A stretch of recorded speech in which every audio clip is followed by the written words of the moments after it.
राधे राधे दोस्तों। पुरुषोत्तम मास क्या है? पुरुषोत्तम मास पढ़ने से क्या लाभ होते हैं?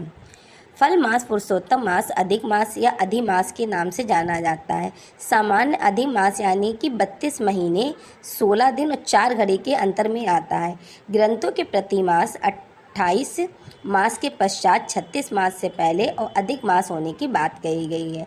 वर्ष में वैसे तो 12 महीनों सूर्य से कम में 12 राशियों यानी मेन से मीन राशि तक पर आता है।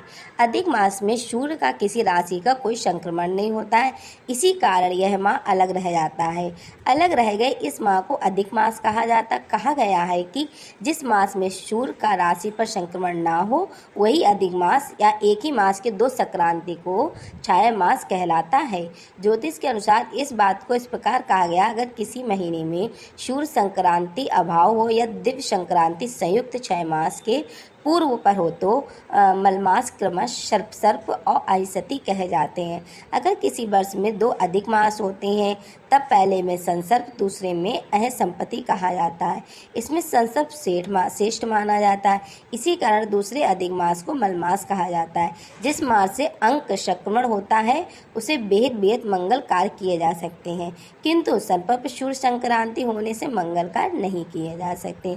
शास्त्रों के अनुसार पहले संसर्प मास में मंगल कार्यवृत्ति होता है, किंतु पैतृक श्राद्ध किया जा सकता है। अर्थात प्रत्येक वर्ष माता पिता की मरण तिथि पर जिस प्रकार श्राद्ध कर्म करते आ रहे हैं वैसा ही श्राद्ध मलमास की तिथि के नाम पर पुरुषोत्तम मास भी है। अतः इस मास की बहुत महिमा है। इस मास के पीछे एक रोचक कथा है। प्राचीन काल में जब अधिक मास की उत्पत्ति हुई तो उस माह में सूर्य संक्रांति नहीं थी और ना ही उस माह का कोई स्वामी था। इसी कारण उस माह को केवल मंगलकार व श्राद्ध आदि के लिए निश्चित माने जाने लगा। इस व्यवहार से मलमास से बहुत व्यथित हुआ और अपना धीरज खोने लगा। वह दुखी होकर बैकुंठ पहुंचा और भगवान विष्णु के समक्ष दुखी होकर कहने लगा। तभी विष्णु ने पूछा, तुम कौन हो? तो उसने बताया, मैं बैकुंठ के दुख शोक मृत्यु आदि का प्रवेश निषिद्ध है, ऐसे धाम में आकर तुम क्यों शोकग्रस्त हो? भगवान की प्रेम भरी बाणी सुनकर मलमास बोला, मैं मलमास हूँ। विश्व के क्षण लब मुहूर्त पक्ष मास दिन रात सभी अपने अपने अधिपतियों के संरक्षण में रहकर आनंद मनाते हैं। एक मैं ही अभागा हूँ जिसका कोई अधिपति नहीं है। संसार में मुझे निंदनीय समझकर मेरा तिरस्कार कर रहे हैं और मैं आपकी शरण में आया हूँ, कृपया मुझ पर कृपा कीजिए। मलमास की ऐसी दशा देखकर भगवान थोड़े समय के लिए तो चिंतित हुए, फिर कुछ समय पश्चात बोले, तुम मेरे भगवान श्री कृष्ण के धाम चलो, वे अवश्य तुम्हारे दुखों का निवारण करेंगे।